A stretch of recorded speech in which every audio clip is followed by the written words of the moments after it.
Hi friends, வணக்கம். எல்லோரும் எப்படி இருக்கீங்க? நல்லா இருக்கிறீங்களா? என்னென்னு கேட்டால், நான் இதுக்கு முதல் சைக்கிளை வச்சு ஒரு ரீல்ஸ் ஒன்று போட்டிருந்தேன். என்னுடைய சப்ஸ்கிரைபர் ஒருத்தவங்க கேட்டிருந்தாங்க, அந்த சைக்கிளை வச்சு இந்த பாட்டு என்னடா சரித்திரமே மாறி போச்சு மனசு மாறில இந்த பாட்டுக்கு ரீல்ஸ் செய்ய சொல்லி.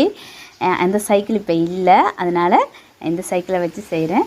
டியர் சப்ஸ்கிரைபர், உங்களுக்காக இந்த ரீல்ஸ். Okay, enjoy.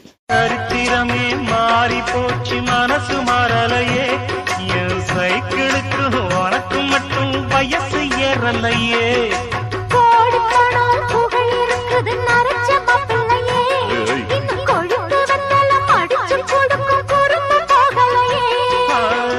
ரெண்டு பேரும் மெத்தையிட்டு அடியாத்தன நாளாச்சு.